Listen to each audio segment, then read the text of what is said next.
Assalamualaikum warahmatullahi wabarakatuh. Apa kabar semuanya? Semoga semuanya dalam keadaan sehat ya. Baik, kita langsung saja. Pada pertemuan kali ini kita akan membahas tentang engine 4 langkah. Pengertiannya sebagai berikut.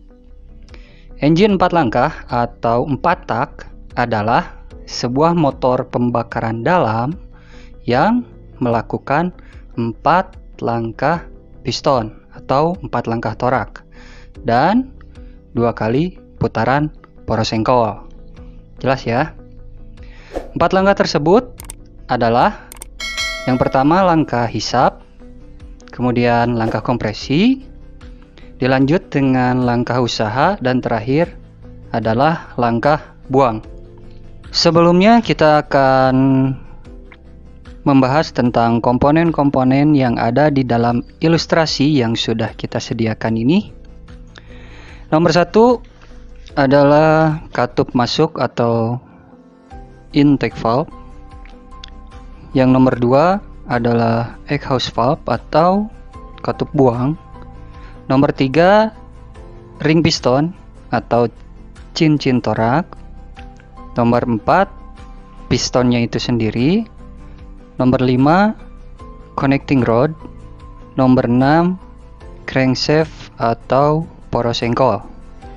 Nah, tambahan dari keterangan yang ada di ilustrasi, kita dapat lihat di sana ada posisi dari karburator di intake manifold dan ke saluran buang, yaitu exhaust manifold. Kemudian ada ruang bakar juga dan posisi dari TMA dan TMB. Berikut adalah penjelasan dari tiap langkahnya. Kita akan menjelaskan poin-poin pentingnya supaya mudah dipahami oleh semuanya. Kita mulai dari langkah hisap. Posisi piston berada di TMA atau titik mati atas dan akan menuju ke TMB. Jadi posisi piston berada di TMA dan akan menuju ke TMB. Itu poin yang pertama. Kemudian poin yang kedua, posisi dari katup hisap dalam proses pembukaan sempurna. Jadi posisi katup hisap ini sudah dalam keadaan terbuka dan akan semakin terbuka di langkah hisap. Yang ketiga, campuran udara dan bahan bakar masuk ke dalam silinder yang sebelumnya dicampur di karburator ya. Jadi kita membicarakan terlebih dahulu engine yang jenis karburator. Jadi campuran udara dan bahan bakar tersebut masuk ke dalam silinder. Nah, ini ada beberapa alasan. Pasti dikarenakan posisi piston yang turun dari TMA ke TMB yang seakan-akan menyedot campuran udara dan bahan bakar tersebut ke dalam silinder. Yang selanjutnya dikarenakan posisi saluran masuk yang terbuka. Kemudian yang terakhirnya karena adanya ruangan kosong di dalam silinder. Ingat, sifat dari udara, partikel-partikel udara dari campuran tersebut itu akan mengisi ruangan yang kosong. Oke, selanjutnya poros engkol bergerak setengah putaran. Jadi setiap langkah itu poros engkol berputar setengah putaran. Langkah hisap setengah, langkah kompresi setengah, langkah usaha setengah, dan langkah buang setengah. Jadi totalnya poros engkol melakukan 2 kali putaran selama 4 langkah tersebut. Kita lanjut ke langkah kompresi. Di langkah kompresi ini, piston berada di TMB dan akan naik menuju TMA untuk mengkompresikan campuran udara dan bahan bakar yang sudah masuk ke dalam silinder. Kemudian posisi katup hisap dan katup buang dalam keadaan tertutup sempurna. Yang ketiga, campuran udara dan bahan bakar yang ada di dalam silinder tersebut dikompresikan oleh tekanan dari piston dan poros engkol bergerak setengah putaran. Selanjutnya, langkah usaha. Pada langkah usaha ini, posisi dari piston akan turun dari TMA menuju ke TMB.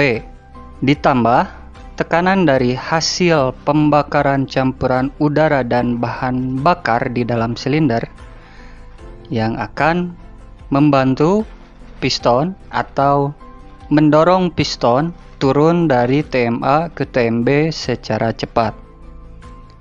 Yang kedua, posisi katup isap dan katup buang dalam keadaan tertutup. Yang ketiga, campuran udara dan bahan bakar yang sudah dikompresikan dibakar oleh busi. Jadi sebelum piston tepat di posisi TMA, busi memercikan bunga api untuk membakar campuran udara dan bahan bakar tersebut. Untuk berapa derajat sebelum TMA-nya nanti akan kita bahas di diagram pembukaan katup ya. Oke, kita lanjutkan terlebih dahulu. Porosengkol bergerak setengah putaran. Yang terakhir adalah langkah buang. Di langkah buang ini, posisi piston naik dari TMB menuju ke TMA. Posisi katup isap dalam keadaan tertutup dan katup buang dalam posisi terbuka. Nah, gas sisa hasil pembakaran ini kemudian keluar menuju ke exhaust manifold karena saluran tersebut sudah dibuka oleh katup buang, dibantu oleh dorongan dari piston yang naik dari TMB menuju ke TMA, dan porosengkol pun bergerak setengah putaran di langkah ini. Jadi totalnya sudah 2 kali putaran porosengkol, dan kita sudah mengetahui per tiap langkah prosesnya itu seperti apa. Semoga apa yang sudah disampaikan sedikit mengenai engine 4 langkah atau engine 4 tak ini dapat dipahami oleh semuanya yang kebetulan menyimak dari awal sampai akhir video ini. Insya Allah bermanfaat.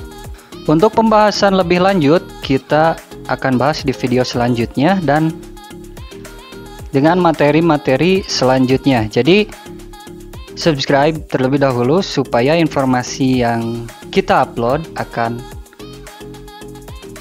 diberitahukan langsung ke akun-akun semuanya. Jangan lupa untuk jangan pernah bosan belajar dan jangan pernah bosan untuk mencari. Assalamualaikum warahmatullahi wabarakatuh. Sampurasun, salam sejahtera untuk semuanya.